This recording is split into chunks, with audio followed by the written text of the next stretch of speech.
우리 오늘부터 이제 사무엘상이 시작되어지는데, 자, 이제 이 사무엘서에서 중요한 부분 중에 하나가 누군가 하면 유다 지파입니다. 그리고 유다 지파와 유다 지파의 이 주변 지역들을 돌아보는 것이 이제 굉장히 중요한 이유가 무엇인가 하면 다윗의 이야기를 이제 시작하기 때문이에요. 사무엘에 대한 이야기도 시작이 되어지지만 다윗에 대한 이야기도 시작이 되게 됩니다.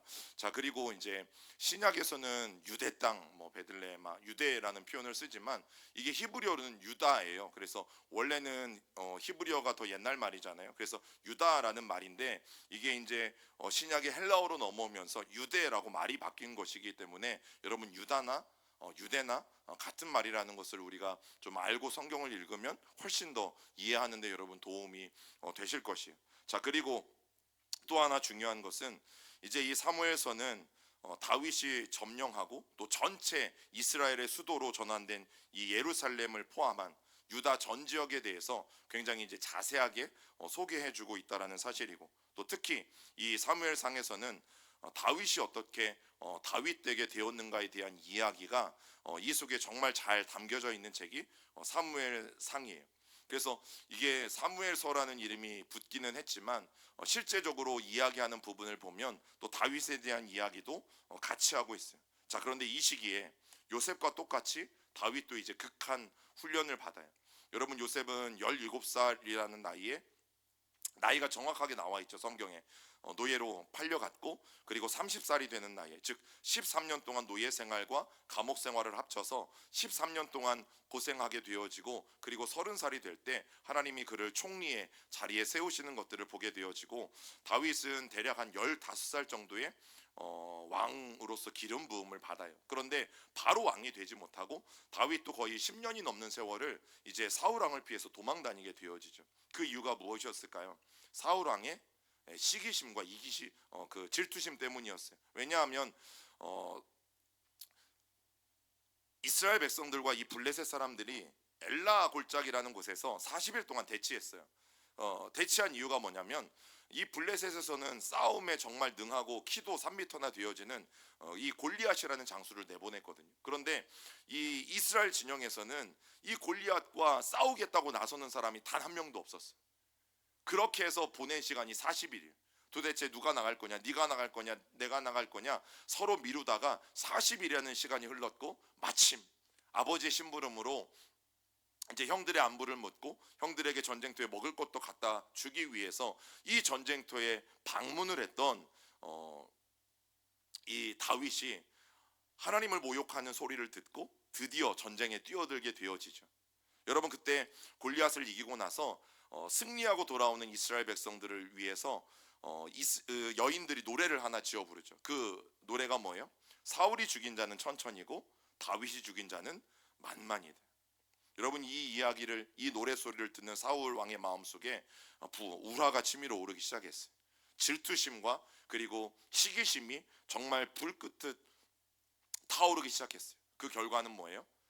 충신이었던 이 다윗을 죽이는 일을 그때부터 시작한 것이고, 이제 다윗은 10년 넘는 생활 동안 도망자 생활을 해요. 자, 그런데 하나님은 그 시간을 어떻게 사용하시냐면 다윗을 훈련시키는 시간으로 사용하세요. 10년이 넘는 세월을. 그리고 하나님의 마음에 합한 자로 다윗을 준비시키시는 시간으로 하나님은 그 시간을 삼아 가고 계신다라는 거죠. 자, 말씀 사도행전 13장 22절 읽어볼까요? 패하시고 다윗을 왕으로 세우시고 증언하여 이르시되 내가 이새의 아들 다윗을 만나니 내 마음에 맞는 사람이라 내 뜻을 다 이루리라 하시더라. 저기에서 패한 거는 누구를 패한 걸까요? 사울 왕이에요. 하나님은 더 이상 사울 왕을 이스라엘의 왕으로 세워두지 않으셨어요. 그리고 결국 하나님은 다른 한 사람을 택하셨는데 그게 다윗이에요.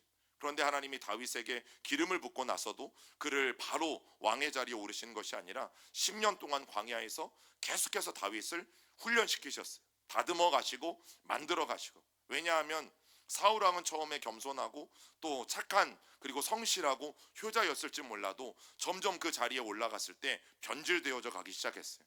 그래서 하나님이 두 번째는 작정하셨나 봐요. 아무나 세우지 않고 하나님이 10년이라는 고된 훈련 기간을 하나님은 작정하셨어요.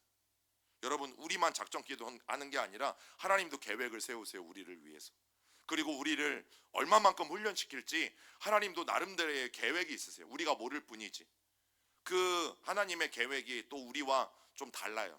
우리는 한 1년이면 좋겠는데 하나님은 한 10년 되는 거죠. 그러면 너무너무 힘이 드는 게 우리의 믿음 생활이에요. 그럼에도 불구하고 저 시간이 있었기 때문에 다윗이 진정한 다윗으로 거듭날 수 있었다라는 것을 우리가 알게 되어집니다. 자, 그래서 이 사무엘상을 바라볼 때 중요한 인물이 3명이 등장을 합니다. 처음엔 누구겠어요? 이름에 이 책의 이름과 똑같은 사무엘이라는 인물이 굉장히 중요하고, 사무엘이 처음으로 왕을 세운 사람이 누굽니까? 사울 왕이 중요합니다. 그 다음에 두 번째로 세우는 왕이 누구예요? 다윗이에요. 그래서 이 사무엘상에서는 3명의 인물이 굉장히 중요합니다. 사무엘, 그리고 사울, 그리고 다윗. 그리고 이제 사무엘을 통해서 우리가 시작되어지는 이야기와 그 장소와 인물은 누구냐면, 첫 번째 라마라는 곳에서 한나라는 여인이 살고 있었죠. 한나는 누구예요? 우리 교회도 한나가 있지만, 한나는 저 한나하고 그 한나하고는 달라요. 저 한나는 사무엘의 엄마가 되어지죠. 또 실로라는 곳에는 엘리 대제사장과 두 아들들이 살고 있어, 옴니와 비느하스라는. 그리고 저곳에 나중에 사무엘이 나실인으로서 하나님 앞에 드림바 되어지게 됩니다. 또 아벡이라는 곳이 중요한데, 이 아벡이라는 곳이 왜 중요하냐면, 자, 법궤만 믿고 있다가 블레셋에게 법궤를 뺏긴 데가 바로 저기예요. 그런 거가 똑같아요. 부적. 저희 고향에 가면 논산에 부적이 있는데, 그 부적이 아니고 부적만 뭐 집에다 붙이고 뭐 팬티에 넣고 다니고 뭐 베개에 넣고 부적만 지니고 다니면 이 부적이 모든 애군들을 막아줘서 만사형통하게 하는 그런 정도로 법궤를 생각한 거죠. 여러분, 절대 십자가는 그렇지 않습니다. 십자가를 차에다 걸고 다니셔도 사고가 나고, 물고기를 붙이고 다니셔도 사고가 나고, 그럼 교회차는 사고 하나도 안 나야 되게? 이 이름도 교회차잖아. 이름도 교회차에다가 교회 이름도 써 있고, 그러면 사고가 하나도 안 나야 되잖아요. 여러분, 십자가는 부적이 아니에요. 절대 십자가는 부적이 아니에요. 그런데 이스라엘 백성들은 언약궤를 부적처럼 여겼어요. 이 언약궤만 있으면 뭐든 잘 된다. 그거 믿고 있다가 저 아벡이라는 곳에서 언약궤를 블레셋에게 빼앗기게 되어집니다. 그리고 법궤가 다시 돌아오는 일들이 일어나게 되어지고, 자, 미스바, 굉장히 중요한 곳이죠. 미스바는 어디예요?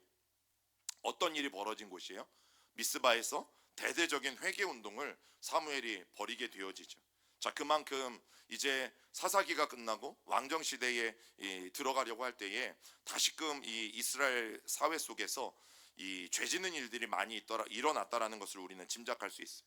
그리고 또 한 번의 블레셋과의 전쟁을 하게 되어져요. 자, 그 다음에 중요한 사람이 누구라고 말씀드렸냐면 사울이라고 말씀드렸어요. 사울은 기브아 사람이에요. 기브아가 사울의 고향인 것이고, 그곳에서 하나님이 사울을 첫 번째 왕으로 선택을 하세요.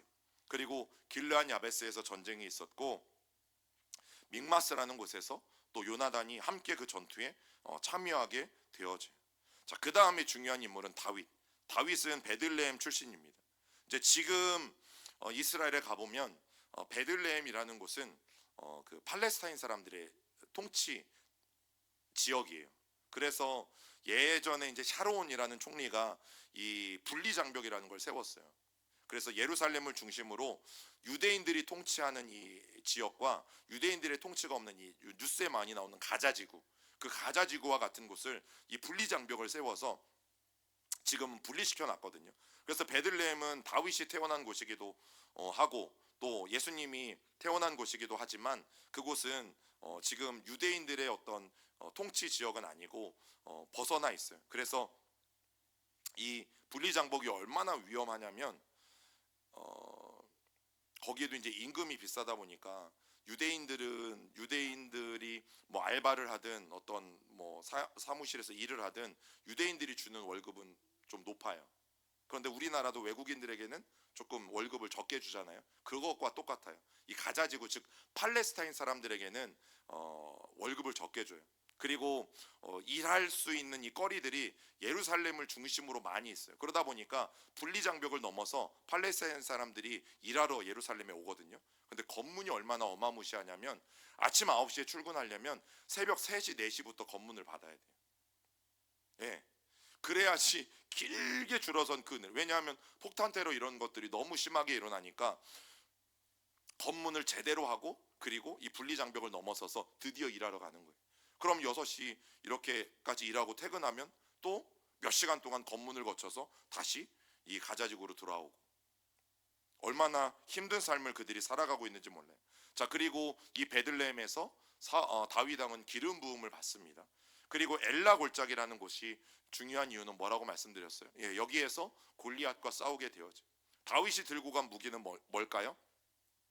예, 물매. 그리고 돌은 몇 개? 예, 5개. 그냥 참고로 알고 계시면 좋아요. 자, 그리고 이 전쟁에서 승리한 이후에 드디어 도피 생활이 시작이 돼요.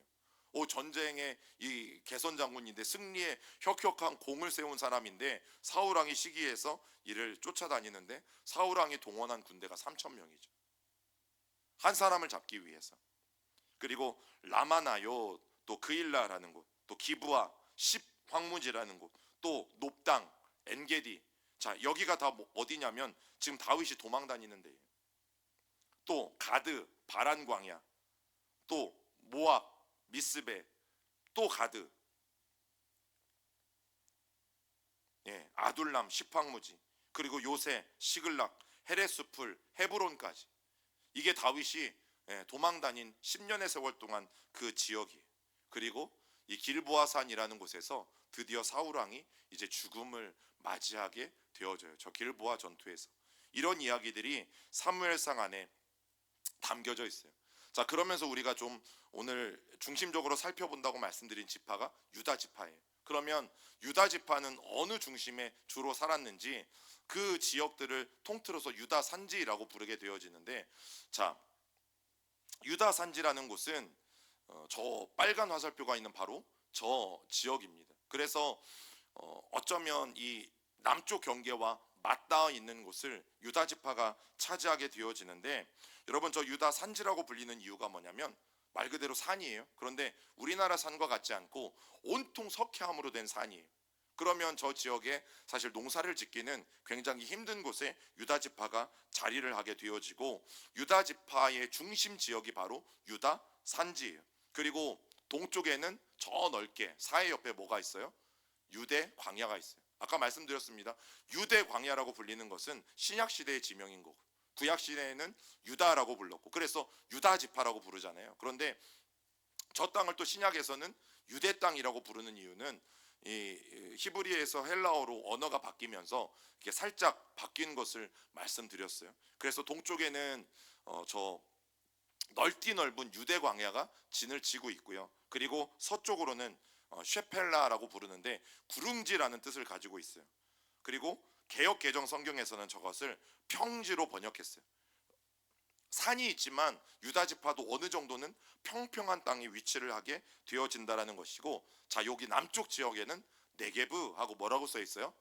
남방이라고 써 있어요. 왜 이 두 가지 이름을 다 쓰냐면 원래 성경은 네겝이라고도 하거나 아니면 네게브 조금 늘려서 네게브라고도 말하고, 또 이거를 한국말로 풀어서 남방이라고 써놨어요. 남쪽에 있는 지역이란 뜻이죠. 자, 그런데 다 같은 동네예요. 대전이나 한밭이나 같은 말인 것처럼 네게브나 네겝이나 또 남방이나 같은 말이에요. 그래서 시편을 보시든 여러분 구약 성경을 볼 때 남방으로 갔다 그러면 남쪽으로 갔다는 뜻이 아니라 저 지역을 말하는 것이에요. 그리고 네겝도 네게브도 같은 곳이라는 것을 기억하시면 좋아요. 그래서 이 유다 지파가 사는 동네가 저렇게 4개의 권역으로 나뉘어집니다. 4개의 지역으로 이 지형적으로 구분되어져서 살아가게 되어지고, 또 이 유다 지파의 북쪽, 유다 산지의 북쪽에는 바로 베냐민 지파의 땅이 있어요. 그리고 베냐민 지파가 가장 강했던 유다와 에브라임 이 두 지파 사이에 완충 역할을 한다라는 말씀을 드렸죠. 자, 그래서 이 유다 산지는 저기 북쪽 베냐민 지파가 있는 그 곳을 제외하고 나머지 서쪽의 셰펠라, 또 동쪽의 유대 광야, 또 남쪽의 네게브, 이 지형의 영향을 받다 보니까 방어하기 좋은 동네예요. 예, 여러분 저 유대 광야를 뚫고 올라와서 공격할 인물들은, 이런 족속들은 많지 않아요. 또 남쪽에도 다 누렇잖아요. 남쪽도 다 광야예요. 그러면 또 그 광야를 뚫고 올라오는 것도 힘들어요. 자, 그러면 먼저 좀 서쪽을 좀 살펴보겠습니다. 서쪽은 여러분 지도상에 아래가 서쪽인데, 자, 저 동그라미가 쳐져 있는 곳을 쉐펠라라고 불러요.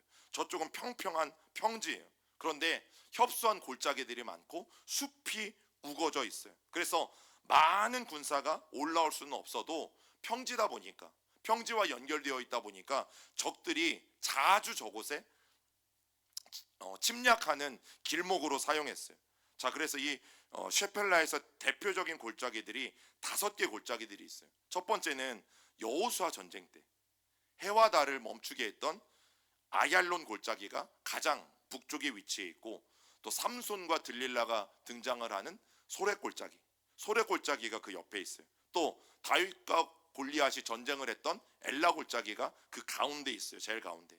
또 아사왕과 굿숙은 백만이 등장하는 스바다 골짜기가 있고, 그리고 마지막으로 아수르의 사네립이 공격해 왔던 이 라기스 골짜기까지 5개의 골짜기가 줄을 이루고 있는 곳에 포진되어 있는 그 지파 땅이 바로 유다 산지라는 것을 여러분 우리가 머릿속에 기억해 놓으면 좋습니다.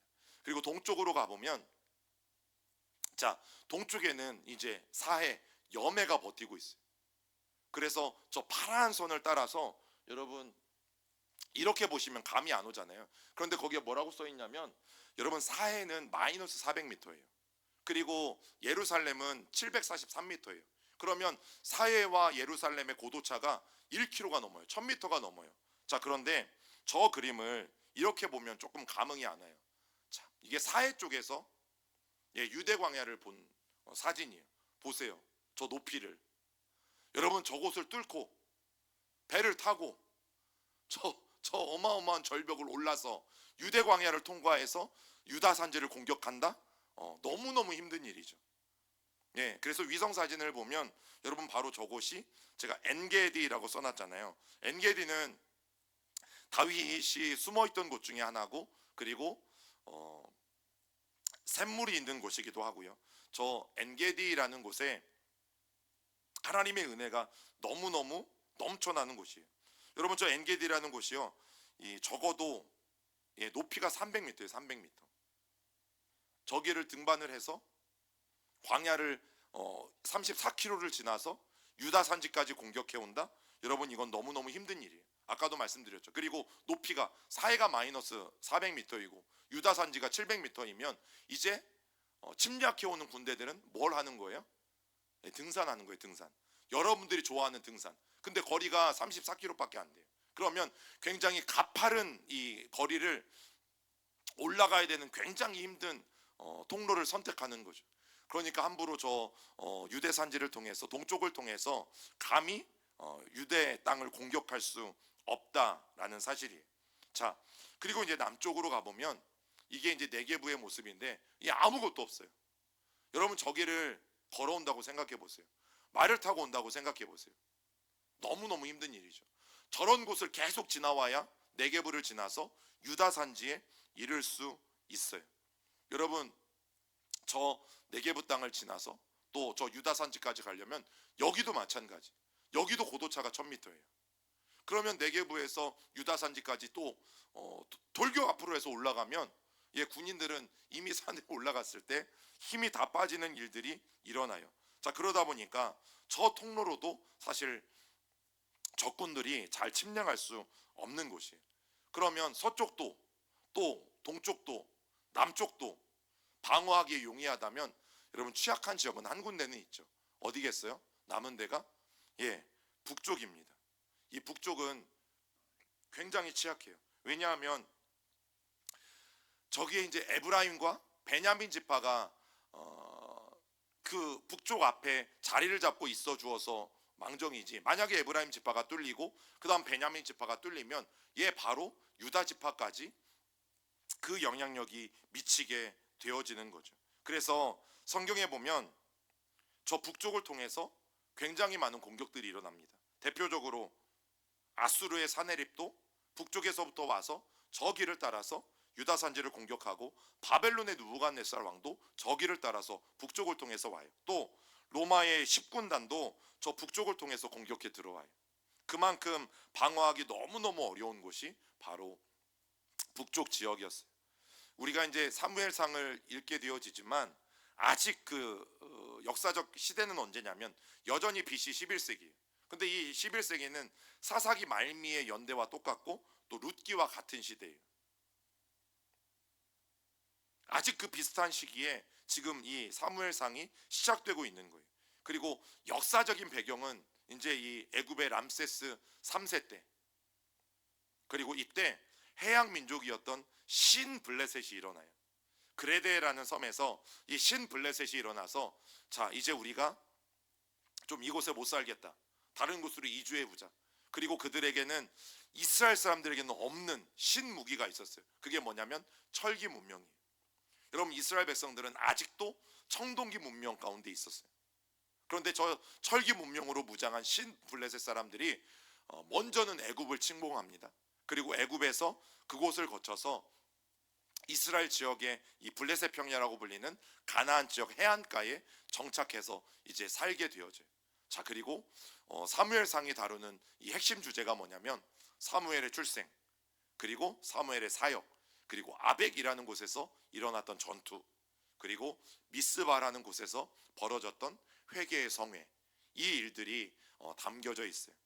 여러분, 이 블레셋의 위험이 왜 중요한가 하면, 자, 지도를 보시면 원래는 여기에 살았던 사람들, 여기가 그레데거든요. 원래 신블레셋 사람들은 여기 살았어요. 그런데 여러분, 화살표가 있는 것처럼 애굽으로 이동을 했다가 그리고 나중에는 가나안 땅까지 진격에 들어와서 정착을 이 가나안 땅에 하게 되어져요. 그래서 사무엘상에 등장하는 이 블레셋은 제가 예전에도 말씀드렸죠. 블레셋은 두 부류로 나눠요. 첫 번째, 원래 블레셋이 있어요. 그런데 그 원래 블레셋을 저 해양 민족 블레셋이 쫓아내요. 그리고 자기들이 그 땅을 차지해요. 그래서 성경에 나오는 블레셋은 신블레셋이에요. 해양 민족이었던 사람들이 이주해서 살아간 사람들. 그래서 골리앗은 여러분 신블레셋 사람입니다. 자, 그런데 이미 사사기를 지나오면서 이스라엘 백성들에게는 큰 내부적인 문제가 있었죠. 뭐가 있었습니까? 베냐민의 시민전쟁이라는 게 있었죠. 남자들만 한 400명 남을 정도로 완전히 그 베냐민 지파를 진멸하는 일들이 동족 간에 일어났어요. 그래서 결국에는 이 베냐민 지파가 씨가 말라버릴 뻔한 일들이 일어났어요. 자, 그런데 아까 지도에 보셨죠? 유다 지파가 북쪽으로부터 공격을 막으려면 누구와 누가 건장해야 돼요? 에브라임과 베냐민 지파가 건장해야 돼요. 그런데 이미 베냐민 지파가 없어지게 생겼어요. 여러분, 우리가 꼭 기억해야 될 게 뭐라고 말씀드렸습니까? 때로는 외부의 적들이 더 위험하다라고 생각하는 경우가 굉장히 많은데 그렇지 않아요. 늘 내부의 적이 훨씬 더 위험합니다. 잠재된 내부의 긴장감, 여러분, 그 위험 요소들이 훨씬 더 커요. 우리가 성탄절을 지금 이제 대강절을 둘째 주 또 지나오면서 크리스마스에는 관계 회복을 하세요, 크리스마스에는 용서를 위해 기도하세요 라고 말씀드렸잖아요. 여러분, 정말 중요한 것은 우리 안에 관계 회복과 우리 안에 용서와 우리 안에 하나됨이 일어나는 것들이 너무너무 중요한 거죠. 왜냐하면 그것이 크리스마스의 의미이기 때문에. 여러분, 대부분의 교회도 마찬가지. 물론 신천지가 들어와서 외부에서 들어와서 교회를 혼란스럽게 하는 경우도 있지만 그들이 외부에서 들어와서 교회에 하는 일은 교회 안에 들어와서 이간질시키는 거예요. 결국에는 내부적인 일이라는 거죠. 외부에서 세력들이 들어와서 그 사람들이 깽판을 치는 게 아니라 한 명, 두 명 성도들을 잠식해가면서 목회자와 성도 사이를 이간질하고 성도와 성도 사이를 이간질해서 결국에는 내부의 긴장감을 가지고 교회를 무너뜨리는 일들을 신천지가 참 많이 해왔죠. 여러분, 사사시대의 특징 중에 하나가 뭐였어요? 자기 소견에 옳은 대로 살아가는 거예요. 그래서 우리는 하나님의 말씀을 듣는 거예요. 그리고 하나님의 말씀을 붙잡고 그 말씀대로 살아내기 위해서 기도하는 거예요. 그리고 우리는 하나님을 그래서 예배하는 거예요. 여러분, 예배를 드리다 보면 뭔가 달라지지 않아요? 이제 금요일날 또 나눌 제목 중에 하나가 베드로의 기도예요. 여러분, 베드로는 기도를 하면 할수록 하나님이 베드로의 생각을 바꿔주시잖아요. 베드로는 자기가 율법에 금하고 부정하다고 생각한 음식을 먹지 않아야 된다고 생각했어요. 그런데 하나님이 자꾸 먹으래요. 뭐 하나님, 이거 율법에 금하신 거잖아요. 내가 그걸 어떻게 먹어요? 근데 하나님이 먹으래요. 여러분, 계속된 기도를 통해서 누구 생각이 바뀌어요? 베드로의 생각이 바뀌어요? 하나님의 생각이 바뀌어요? 베드로의 생각이 바뀌잖아요. 베드로가 포기하고 하나님 앞에 하나님의 말씀에 순종해서 그 음식들을 먹는 환상을 보죠. 그리고 이방인에게도 성령 세례가 부어짐을, 또 이방인들에게도 구원이 있음을 그 환상을 통해서 알게 되어지죠. 여러분, 기도를 하면 할수록 우리가 하나님을 바꾸는 게 아니라 하나님 때문에 우리가 바꿔야 되는 게 정상이거든요. 그래서 기도는 관계다라는 말씀을 드렸잖아요. 그래서 너무너무 중요한 게 기도예요. 기도하지 않으면 내가 바뀔 수 있는 가능성은 그만큼 줄어들어요. 여러분, 우리는 크리스천이잖아요. 크리스천이라는 이름의 가진 뜻이 뭐예요? 이제 우리의 주인은 예수 그리스도세요. 그리스도인이라는 뜻은 다른 말이 아니라 이제부터 내 주인은 예수님이시다. 그러면 내 주인이 예수님이신데 어떻게 맨날 우리가 예수님을 종부리듯 할 수 있어요?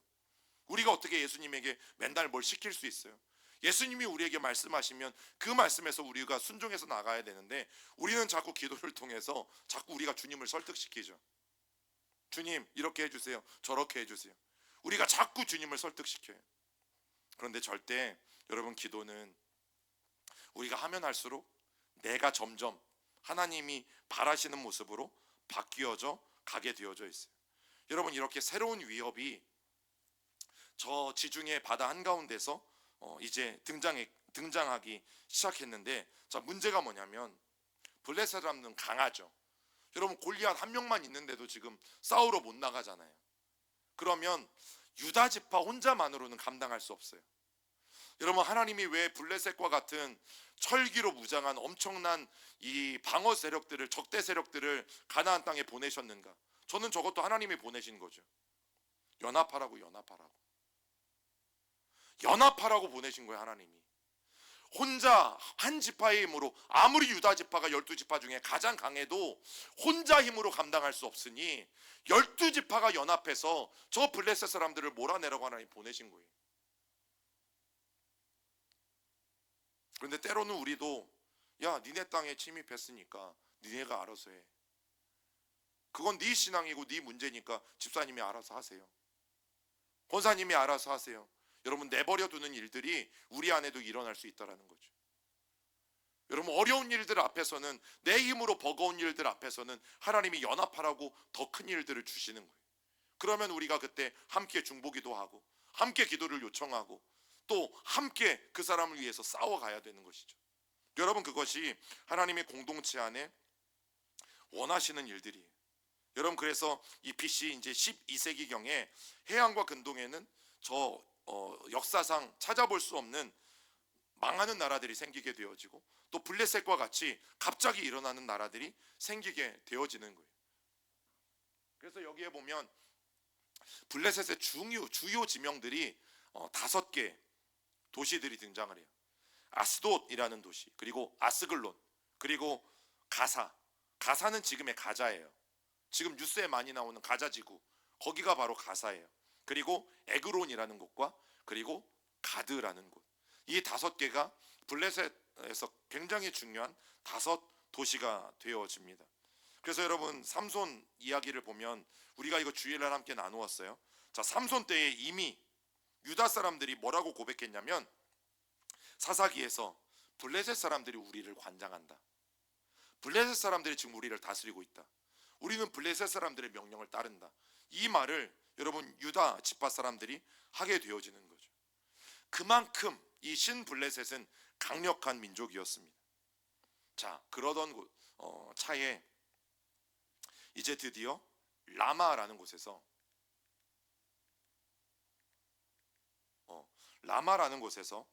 한나와 사무엘이 등장을 합니다. 여러분, 그렇게 사사기가 암울하게 끝나갈 때였어요. 물론 룻기를 통해서 하나님이 새로운 희망을 주시기도 했지만, 여러분, 사사기가 그렇게 빛을 잃어갈 때 이제 이 사무엘상이 우리에게 보여주는 것은 지파 간의 충돌, 그리고 종교적인 타락, 그리고 조금 아까 말씀드린 블레셋, 신 블레셋의 위험, 이 모든 상황 속에서 이 이스라엘의 암울함을 돌파할 수 있는 여러분 강력한 빛이 등장해요.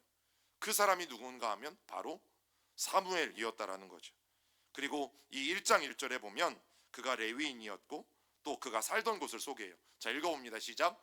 에브라임 산지 라마다임 소빔에 에브라임 사람 엘가나라 하는 사람이 있었으니 그는 여로함의 아들이요 엘리후의 손자요 도우의 증손이요 숲의 현손이더라.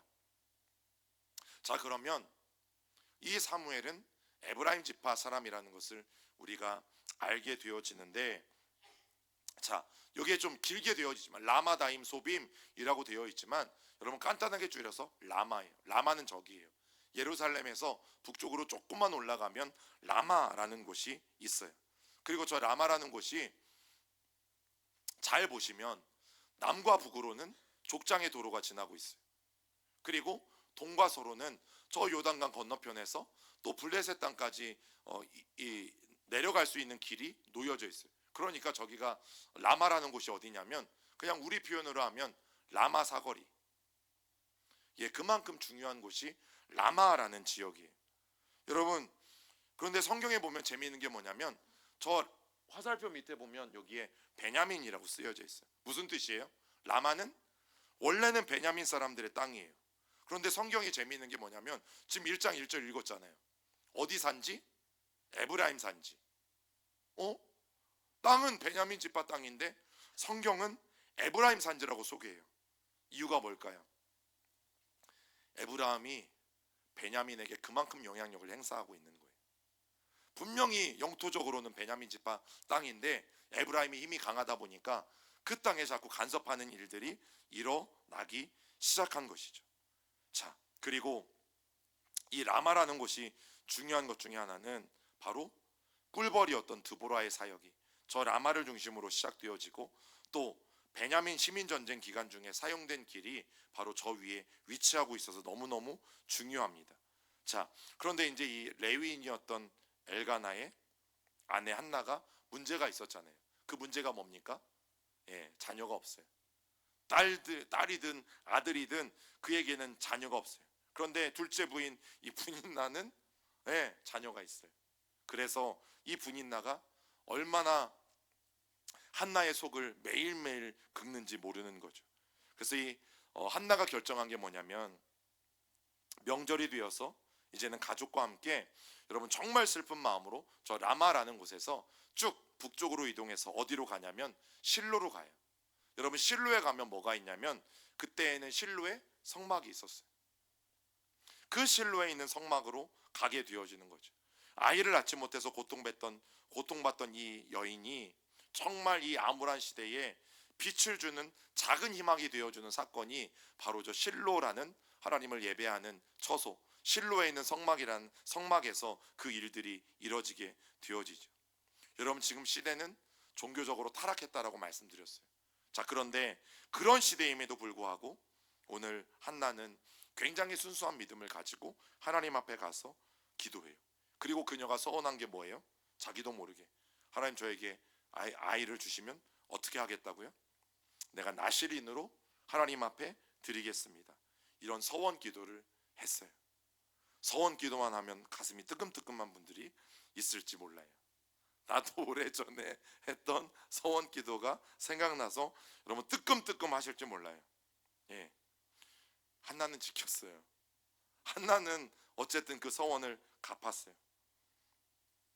여러분 하나님께서 이 간절한 기도를 들으셨어요. 그래서 얼마나 이 분인나가 자기를 막 건드리고 속을 긁고 얼마나 속이 상했는지 얼굴이 벌개졌죠. 그리고 소리도 내지 못하면서 입만 뻥끗거리면서 성경은 기도했다라고 말하고 있어요. 그런데 그때 뭐라고 말합니까? 육신의 눈도 어두워지고 영의 눈도 어두워진 이 대제사장 엘리가 와서 자매님 왜 술 한잔 하고 오셨냐고 그 얘기를 하는 거죠. 여러분 교회는 술 한잔 하고 오실 수 있어야 돼요. 술 한잔 하신 분이 이 연말에 가다가 찬송 소리를 듣고 들어오실 수 있어야 된다고. 여러분들이 하고 오시란 얘기가 아니라 정말 이 연말에 희망을 잃고 삶의 어려움 때문에 술 한잔 하시고 지나가시던 분이 찬송 소리가 있고 교회에 불이 켜져서 교회에 들어오실 수 있어야 되고, 그럼 우리는 어떻게 해야 돼요? 어디 술 먹고 교회를 오냐고 쫓아내는 게 아니라 받아줄 수 있는 교회가 되셔야 돼요. 여러분, 그게 교회잖아요. 그런데 이 엘리 제사장은 영적인 눈도 멀고 육적인 눈도 멀고, 그래서 술 취해서 지금 성막에 와서 주정을 부린다라고 오해하게 된 거죠. 그때 한나가 엘리에게 자기의 사정을 다 털어놨어요. 그리고 엘리는 그런 그녀의 기도가 허락되기를 축복한 말씀이 여러분 오늘 말씀이에요. 그리고 한나는 그 엘리 제사장의 말을 아멘으로 받아들였죠. 한 번 더 읽어볼까요? 시작. 엘리가 대답하여 이르되 평안히 가라. 이스라엘의 하나님이 내가 기도하여 구한 것을 허락하시기를 원하노라 하니 이르되 당신의 여종이 당신께 은혜 입기를 원하나이다 하고 가서 먹고 얼굴에 다시는 근심빛이 없더라. 기도응답을 받은 거죠. 그리고 더 이상 기도하지 않았어요. 자기가 그 응답을 받았기 때문에 이제는 어떻게 해요? 얼굴도 환해졌어요. 그리고 다시 집으로 돌아갔어요. 하나님의 확답을 받고, 엘리 제사장을 통해서 확답을 받고 여러분 한나는 돌아갔어요. 그리고 이제 이 실로에서 두 부류가 비교가 돼요. 엘리의 두 아들이었던 홈니와 비느하스, 그리고 한나의 아들인 사무엘, 이 두 아이가 비교가 돼요. 자, 한나가 이제 임신해서 아들을 낳습니다. 그 이름이 뭐예요? 사무엘. 그런데 뜻이 뭐냐면 여호와께 구하였다. 여호와께 구하였다. 그 뜻이 바로 사무엘이라는 뜻이에요. 자, 그리고 이제 이 한나가 서원했잖아요. 하나님, 아들 주시면 하나님께 드리겠습니다. 그래서 젖을 떼는 시기인 만 3세 정도 될 때, 즉 개월수로 따지면 36개월 정도 됐을 때 그 사무엘을 데리고 실로에 있는 성소에 갔어요. 여러분, 거기에서 먹고 잔 건 아니에요. 늘 그곳에 가서 이제 하나님의 사람으로 엘리 제사장에게 훈련을 받은 건데, 자, 서원대로 하나님 앞에 이 사무엘을 진짜로 드렸어요. 그리고 그곳에서 한나가 노래한 노래가 있죠. 일명 누가복음에도 마리아의 찬가, 예수님을 잉태했던 마리아가 불렀던 노래와 사실은 같아요. 주된 내용은 뭐예요? 약한 자를 들어쓰신 하나님, 이 아이도 못 낳던 이 여인에게, 희망이 없었던 여인에게 그 간구를 들으시고 놀라운 하나님의 역사를 하신 하나님 앞에 찬양으로 영광을 돌리죠. 자, 그리고 이제 어린 사무엘은 그 성전에 들여져서 언약궤 앞에서 하나님 앞에 훈련을 받아요. 이게 누구일까요? 이거 많이 보셨죠? 어디에서 많이 봤어요? 버스나 택시. 옛날에 저게 오늘도 무사히, 저게 누가 그린 거냐면 조슈아 레이놀즈가 그린 어린 사무엘이에요. 어린 사무엘. 저 사진을 갖다가 참 많은 사람들이, 그것도 운전하는 사람들이 오늘도 무사히 돌아오길 바라면서 버스 기사나 택시 기사들이 참 많이 어린 시절에, 요즘은 안 거시더라고. 저 사진이 안 팔아서 그런지 몰라도 좀 나가서 팔아볼까요? 저거 붙이고 다니시면 오늘도 안전하게 운전하실 수 있습니다 하고. 여러분, 어린 사무엘은 성소에서 예언 하나를 받죠. 그 예언이 뭡니까? 엘리 집안의 몰락이에요. 그 몰락의 이유가 성경에 나와 있어요. 읽어봅니다. 시작. 이 소년들의 죄가 여호와 앞에 심히 금은 그들이 여호와의 제사를 멸시함이었더라. 여러분, 원래 번제로 드려지는 제물들 가운데 제사장에게 제사가 다 끝난 다음에, 제사가 다 마쳐진 다음에 제사장의 몫이 있었어요. 그런데 저 홈리와 비느하스가 어떻게 했어요? 제물을 가지고 오면 이 새 갈고리를 가져다가, 세 개의 꼬챙이가 있는 갈고리를 가져다가 자기가 푹 찍어서 나오는 거는 이미 제사도 드리기 전에 자기들이 먹고 취한 거죠. 그리고 심지어 성막을 섬기는 여인들과 잠자리도 해요. 말도 안 되는 일이 벌어졌어요. 그래서 하나님이 뭐라고 말씀해요? 여호와의 제사를 이 아들들이 멸시했어요. 여러분, 저거는요 하나님을 무시하는 거예요. 하나님을. 자, 그런데 문제가 또 있어요. 시작. 내가 그의 집을 영원토록 심판하겠다고 그에게 말하는 것은 그가 아는 죄악 때문이니 이는 그가 자기의 아들들이 저주를 자청하되 금하지 아니하였다. 여기에서 그는 누굴까요? 예, 엘리 제사장. 그 아버지. 이 아버지가 뭘 하지 않았어요? 금하지 않았어요. 자녀들이 지금 잘못하고 있는 것을 분명히 봤어요. 그런데 잘못됐다 하지 마라, 큰일 난다, 하나님이 멸하신다, 그건 하나님께 범죄하는 거다, 여러분 한마디도 하지 않았어요. 금하지 않았다. 여러분, 이 두 가지. 그런데 어린 사무엘은 비교가 되죠. 이렇게 여호와와 사람들 모두에게 점점 은총을 입는 아이로 자라요. 지혜가 자라고 키가 자라고 믿음이 자라요. 여러분, 만 3살이면 우리나라로 하면 어디 가야 돼요? 어린이집 가야죠. 어린이집. 근데 어린이집이 아니라 성전 가운데 가서 훈련을 받잖아요. 그러니까 그 어린 나이에 들어보지 못한 하나님의 음성, 하나님이 부르시는데 못 알아듣는 게 너무너무 당연하죠. 자, 그런데 점점 하나님과 사람들에게 어린 사무엘은 은총을 받아가요. 자, 또 나중에는 제사장이자 선지자가 되어지죠. 그리고 어린 나이에 엘리 집안에 대한 예언도 해요. 또 이스라엘 백성들이 죄 짓는 이 세대에 회개를 촉구해서 이제는 미스바에서 회개의 집회를 열기도 하고요. 그리고 너무 중요한 일, 이스라엘의 첫 번째 왕도 사무엘이 기름 부어 세우고 두 번째 왕 다윗도 머리에 기름을 부어서 왕으로 세우는 일들을 여러분 사무엘이 하게 되어져요. 그래서 오늘 여러분 숙제를 드리면, 오늘 집에 가시면 꼭 사무엘상 1장부터 3장까지, 몇 장부터 몇 장까지? 1장부터 3장까지를 한번 쭉 읽고 잠들어 보시기를 좀 꼭 부탁을 드립니다. 여러분, 엘리는 하나님이 주는 은총을 귀하게 여기지 않았어요. 여러분, 우리가 하나님을 섬기는 거 얼마나 귀한 일인지 몰라요. 강대상 하나 걸레질 하는 거요, 얼마나 귀한지 몰라요. 그래서 막 옛날에 막 강대상에도 못 올라가게 했잖아요. 거기 막 올라가면 막 호통을 치고 감히 올라간다고. 물론 너무 그러면 안 되지만 왜 그런지는 저는 아니까. 그만큼 걸레질 하나도요 굉장히 정성스럽게 했어요. 이유가 뭘까요? 하나님의 은총이 귀하다는 것을 성도들이 알았기 때문이에요. 다른 것 때문이 아니에요. 여러분, 여러분들이 앉는 이 의자 하나 걸레질 하실 때도 정성껏 하시잖아요. 아니에요? 저는 그런 줄 알고 있는데, 기도하면서, 그죠? 하나님, 이곳에 누가 앉든 와서 예배 드릴 때마다, 와서 기도할 때마다 하나님 만나주시고 그 기도 들어주세요. 여러분, 이렇게 걸레질 하는 거 아니었어요? 대답이 없어요. 아니면 지금부터 하시면 되지. 아니면 나 혼자만 또 남아서 또 이거 하고 있네, 한숨 쉬면서 하고 있어요? 아니잖아요.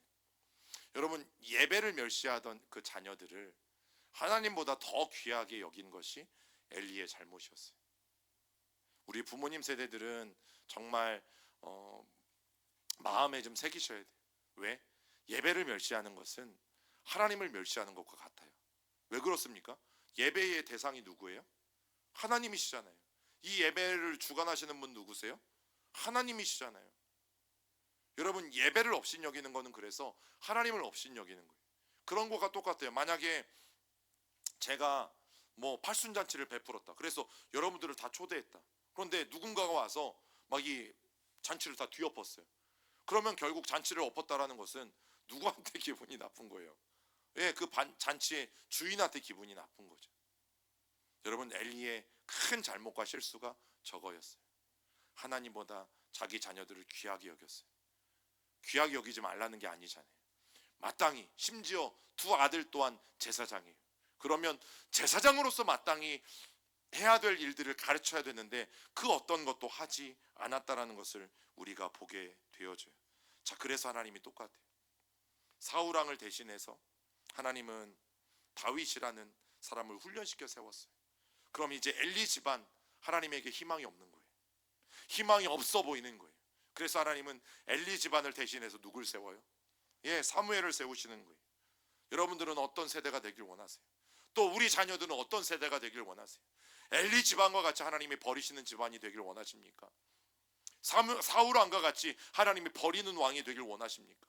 아니면 고난과 훈련을 통해서라도 하나님이 정말 마음의 합한 자로 세워가길 원하시는 다윗 왕과 같은 집안, 그런 우리 자녀들, 또 사무엘과 같은 그런 우리 교회, 우리 집안, 우리 가정, 우리 자손들, 여러분 그렇게 되기를 원하십니까?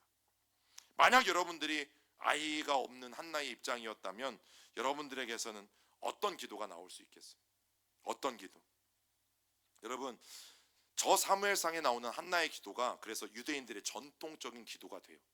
그게 뭐냐면 지금 말할 수 없는 억울함이 있잖아요. 자꾸 분인 나는 자꾸 자기 속 긁지, 아이 못 난다고 놀리지, 남편 사랑 독차지한다고 옆에서 자꾸 비아냥거리지. 여러분 그 억울함을 호소할 때 이 한나가 어떻게 기도했어요?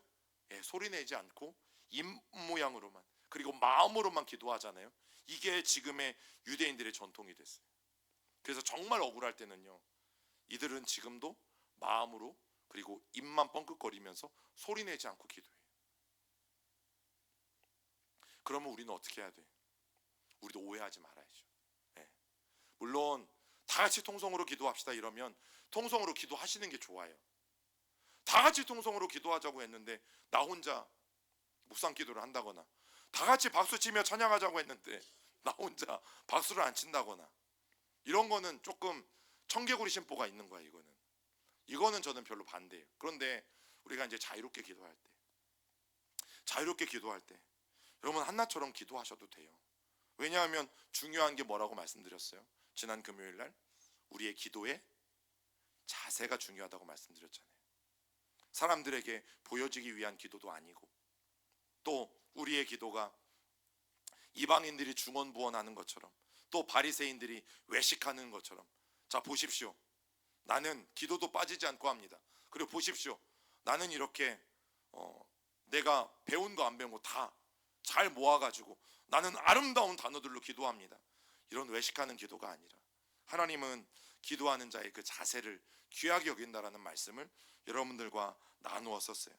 여러분, 이 한나의 기도, 즉 너무 억울해서, 너무 분해서 그걸 밖으로 말하지는 못하고, 그러나 마음과 입만 뻥끗거리면서 했던 기도를 볼 때요, 예수님의 이 팔복설교가 생각이 나요. 갈릴리 바다에서 바라보시면 저 언덕에 일명 팔복교회가 있어요. 그리고 위에 올라가서 보면 좀 저렇게 좀 아름답게 지어져 있어요. 근데 이제 좀 안타까운 게 뭐냐면 우리는 교회라고 부르지만 저기는 뭐 성당이라고 하긴 그렇고, 아무튼 다 천주교에서 진 거예요. 천주교에서 이탈리아 건축자인 안토니오 바로루치라는 사람을 통해서 좀 저렇게 다 졌어요. 이유는 뭐 명확해요. 천주교에서 돈을 많이 댔어요. 천주교에서 돈을 많이 대가지고 가는 곳마다 사실 우리는 교회라고 부르는데 저기에 가면 이제 천주교 미사가 늘 드려져요. 그런데 저 팔복교회 바로 저 자리가 예수님께서 이 설교를 하신 자리죠. 읽어볼까요? 심령이 가난한 자는 복이 있나니 천국이 그들의 것이며, 애통하는 자는 복이 있나니 그들이 위로를 받을 것이며, 온유한 자는 복이 있나니 그들이 땅을 기업으로 받을 것이며, 의에 줄이고 목마른 자는 복이 있나니 그들이 배부를 것이며, 긍휼히 여기는 자는 복이 있나니 그들이 긍휼히 여김을 받을 것이며, 마음이 청결한 자는 복이 있나니 그들이 하나님을 볼 것이며, 화평하게 하는 자는 복이 있나니 그들이 하나님의 아들이라 일컬음을 받을 것이며, 의를 위하여 박해를 받는 자는 복이 있나니 천국이 그들의 것임이라. 우리가 3절부터 10절까지를 쭉 읽었는데 한 구절 한 구절마다 한나가 정말 말도 못하고 마음과 입으로만 하는 기도와 저는 잘 매치가 된다고 생각해요. 저 어느 곳에서도 사실 큰 소리는 찾아볼 수는 없어요. 그런데 굉장한 간절함이 엿보이죠. 여러분, 큰 소리로 기도하지 말란 얘기도 아니에요. 큰 소리로 할 땐 해야 되고 작은 소리로 할 땐 또 작은 소리로 하면 좋고, 어느 기도나 뭐가 중요하다고요? 기도의 태도, 내가 하나님 앞에 기도하는 마음의 자세, 이게 너무 중요하다는 말씀을 드리는 이유가 여기에요. 한나는 통성기도 안 했는데요. 통성기도만이 답이다? 여러분, 이거는 문제가 있죠. 한나는 통성기도 안 했어요. 그러면 또 조용히 기도하는 것만이 답이다? 그게 아니잖아요. 지금 한나가 온 마음을 다해서 자기의 억울함을 들어줄 데가 없으니까 정말 마음과 그 간절함을 가지고 나아가고 있는 모습을 우리가 보게 되어지죠. 통성기도도 간절하게 마음을 다해서, 조용한 기도도 간절하게 마음을 다해서, 그게 중요한 거죠. 심령이 가난할 때 애통하는 사람이, 온유한 사람이 오늘 하나님 앞에 어떤 마음으로 나가고 있는지, 여러분, 그것이 훨씬 더 중요하다라는 것을 이 예수님의 팔복설교에서 또 우리에게 보여준다라는 사실이에요. 여러분, 하나님은 분명히 하나님의 사람들을 준비해 놓으세요. 그래서 하나님의 나라는 망하지 않아요. 사사기가 절망으로 끝나는 것 같지만 룻과 같은 모압 여인을 통해서도 하나님은 다윗과 예수 그리스도가 태어날 수 있는 그 놀라운 일을 허락하셨고, 또 하나님은 사사기가 끝나가는 즈음에 어린 사무엘을 세우셔서 엘리 제사장이 감당하지 못했던 하나님의 놀라운 일들을 준비해 놓으신 거죠. 여러분, 그 일들을 하나님이 우리가 하길 원하시는 거예요. 이 시대에 또 교회 안에서 불평만 하지 말고, 시대 가운데 원망만 하지 말고 하나님의 마음으로 일어날 사람, 사무엘과 같이 하나님의 마음으로 일어나서 그 하나님의 놀라운 역사를 감당할 사람, 그 사람이 바로 여러분들이 되기를 하나님이 간절히 원하시는 것이죠. 여러분, 그래서 이 사무엘의 탄생은 이제 한 줄기 빛이 되어서 다시금 어두워지는 이 사사기를 비추고 이제 왕정 시대가 시작되어지는 놀라운 일을 열게 되어집니다. 우리 그 은혜들을 기억하시면서 우리 같이 찬양하고 기도하겠습니다.